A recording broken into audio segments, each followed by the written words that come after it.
Thank you for joining us today, Dr. Trevor Lee. Dr. Trevor Lee is actually a recent USC graduate at the School of Pharmacy and is industry focused. So I want to give you a chance to introduce yourself. Thank you for joining us today. No problem. Thanks for having me. My name's Trevor. As you said, I was born in Torrance, California. Went to undergrad at San Diego State University. I got my bachelor's in biology. Then went on to the USC School of Pharmacy, just graduated in May. Ended up getting a post-doctoral fellowship at Mannkind Corporation in Medical Affairs. And as of now, I actually just resigned a couple weeks ago, recently to take on a full-time position at another company. So I'm excited, looking forward to it, and glad to be here. Wow, yeah, thank you for that introduction. I definitely want to dive into that a little bit, but before we do that, do you mind just like talking about what got you in the industry in the first place? Yeah, definitely. So I think when I was in my first year of pharmacy school, I always thought residency, right? Because all I knew was retail. So it's like, do I really want to count pills and shadow and counsel patients? So I kind of thought residency all the way, but I did want to keep an open mind. And so actually early on in my first year, I got a job at UPC main campus at USC. Did that for about 7 months. Liked my experience, but it wasn't for me. So I actually went on to work at Providence, little company in Mary in Torrance. It was geared toward residency. So they trained us to be a resident. So our fourth year, we got to do clinical shifts every weekend, dosing vancos and warfarin and all these antibiotics. Great experience as well, but it wasn't for me. And I wanted something that was more project-based, more individual work where I could, prioritize work and set my own deadlines. And so I thought to myself, what else is there out there? There's got to be something else out there that fits my personality too.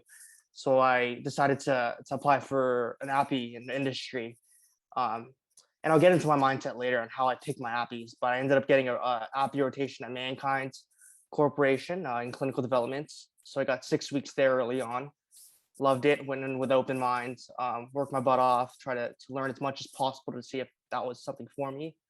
I really liked it and ended up getting a part-time position in medical affairs. So I got to know the preceptor during my time in the API. Worked for him. He really taught me the ins and outs of medical affairs and what we really are. Ended up applying for a fellowship and ended up getting it. And I think one thing that I learned all the way is that I didn't have experience and I was very discouraged to apply for fellowship. But I think one thing I want to give advice for pharmacy students is from Mark Cuban, who's the Dallas Mavericks owner, the basketball team, is all you got to do is hit one, right? All you got to do is hit one to be successful. You can fail as many times as you want, but if you treasure that one experience that you end up getting, it can lead to a world of opportunities. And so that's kind of my demeanor throughout pharmacy school. Nice. Yeah, most definitely. I appreciate you throwing in the Mark Cuban quote. Big fan. But so like what you spoke about not having too much experience going into these fellowship interviews. What kind of sets you apart, or what do you think sets you apart and got you that position at Mannkind? I think it's honestly the experience you get during your APIs as well as your leadership experience at USC or your pharmacy school that you go to. Because at the end of the day, what they're looking for is somebody that's confident, that actually got meaningful experience. I don't think going into APIs, you should think about it from a perspective of the biggest name as far as company-wise. I think you should go into APIs figuring out which company is going to give you the best hands-on experience moving forward. Because at the end of the day, when you're going through those fellowship interviews, they're going to ask you what you did and they can read you like a book. And so if you don't get that experience and you don't know what you're doing and what you're saying, then what's the purpose? And so that's kind of what I try to do in setting myself apart with fellowship interviews is, getting that hands-on experience, prepping for those interviews as much as possible and being able to relay that information as best as possible to those companies. And so like moving forward towards like APIs, were you strategic about picking these APIs? I know you said your first industry experience was with the API, right? So what was your mindset going into like picking your APIs?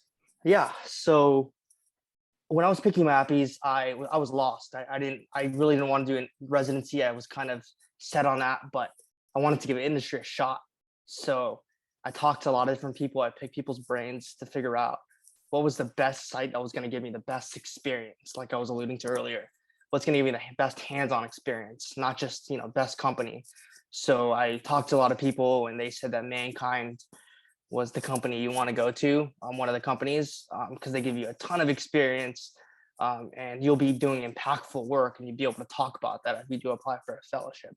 And so that was kind of my main focus, was going all in on Mannkind and kind of taking it from there and see what happens. And so it really was a blessing in disguise. And then from there, it was more trying to figure out the best schedule as far as off blocks go, and when fellowship interviews started, and just making my schedule balanced so that I wasn't stressed at all times throughout my fourth year.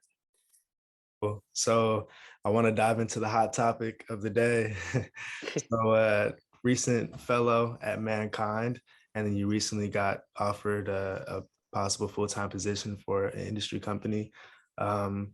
Do you want to talk a little bit about that? What was your mindset going into that, and things of that sort? Yeah, so I think I would say I'm a go-getter. And so I think one thing that I realize is that we have a pandemic that we're still in to this current day, and I wanted to make sure I took a proactive approach to looking for jobs. So I used LinkedIn, I used various different sites to figure out what was out there, and just figuring out if there was anything that kind of triggered in my mind. And so I started applying in early December, late November. I used my network, try to reach out to people and see uh, what they did, and what maybe if there was a job opening at their particular company.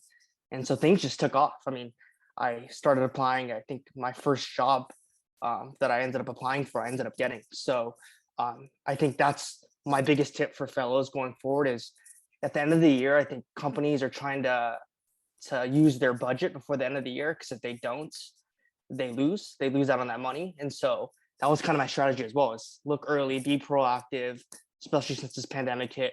A lot of companies took a detrimental hit as far as money goes. And so, you know, this is the best time to apply. And if you're confident in your skill set, then why not? I mean, it doesn't hurt. And just, I think also what's really important is to not lose, connection with your fellowship director. So I always constantly kept them in communication with him, and making sure that he was okay with me applying for jobs early on, and just explaining my situation. And so I think that's really important too. Don't burn bridges, keep in communication with your fellowship director, and then go from there and see what's out there. Talk to as many mentors as possible while you're in your fellowship. Check in with them. They can give you a lot of great advice, and that's what I did. Just kept in touch with the mentors, and I asked them, "Is it normal for people to look for jobs this early, or is that not I guess frowned upon, or is it frowned upon, or is it like residency where you should finish?" And they said it's totally normal. If you feel like you're confident, then go for it. People get out of their fellowships in February, March, as long as you keep in communication with your fellowship director. It's totally fine, and just be transparent. So that's what I did, and it's a blessing in disguise that it all worked out. But I'm excited, and I feel like I can use my skill set that I learned at Mannkind and translate it and continue to build it. So that's the goal. I'm really glad you said that, because I know, like, as pharmacy students, we hear time and time again, like, the world of pharmacy is so small, Yep. and burn any bridges. And I think there is that, like, a happy medium of being able to, like, prioritize your needs and also not burn any bridges. Thank you for sharing that. Really do appreciate you sharing that, because I know it's a lot more common than we hear about as students. Appreciate you being transparent with us. So I guess going back to um, like pharmacy school, or like if you could give your P1 self any advice, what would it be? Yeah. So I would say do what you want. And I think that's the biggest thing that I've learned over the past couple of years is you go to a pharmacy school and they're known for industry, or they're known for residency. Specifically for USC, they're known for residency. And so I think a lot of people are followers. They say, oh, wow, like my friends are doing residency, or wow, my friends are doing fellowship. So why don't I go that direction and not keep an open mind? And so just don't fall into that trap. Be yourself, look for opportunities.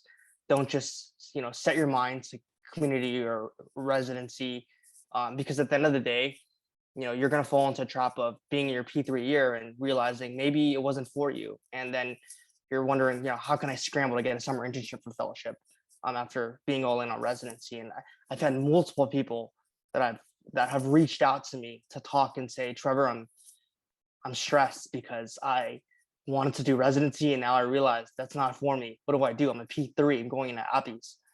And I said, look at my story. I mean, I was lost just like you, but don't give up. I mean, that's the last thing you want to do. You know, treasure opportunities, try to make the most of it, and you never know what can come, right? Again, as I said before, all you got to do is hit one. So I think that's my biggest advice. Don't fall into the trap. You know, take opportunities and treasure it and go for it. Like you're still involved with like summer camp counseling, right? And that was like even throughout like the madness of pharmacy school. I wanted to ask like what kept you motivated to stay in that and doing these like outreach programs and things that you've been doing since you were younger. Yeah, I love mentorship. I love, you know, helping out the community, and that's why I got involved with pharmacy, serving the underserved. And I think it just helps me clear my mind and really focus on what I need to focus on, because that's what, you know, gives me life at the end of the day. And so that's the reason why I'm involved in these, you know, summer internships, summer counseling positions, to just get my mind off of pharmacy and just, I guess it also brings me back to focus on what I need to do with my life. So that's the reason why I do that. Yeah. So I guess I mean that was pretty much everything that I had for you. Is there any like last minute advice that you want to give to, you know, current industry seeking pharmacy students or anything like that? Yeah, I think it's just, I kind of what I said before. It's just follow your passion, you know, work hard, don't go in with a closed mind, and then go from there. A lot of opportunities will open up from there, and just don't ever stop going to networking events, because those are huge. I mean, that's the reason why I got the job that I did. I mean, that was my opportunity that I kind of try to snatch onto and go from there. So just, yeah, just keep an open mind and keep moving forward, and see what happens from there. Yeah, thank you so much. Keep an open mind, keep moving forward. Thank you for this message. I think, you know, pharmacy students P1 through P4 find some like real value in it. Again, thank you for joining us today, Dr. Trevor Lee. It's been an honor.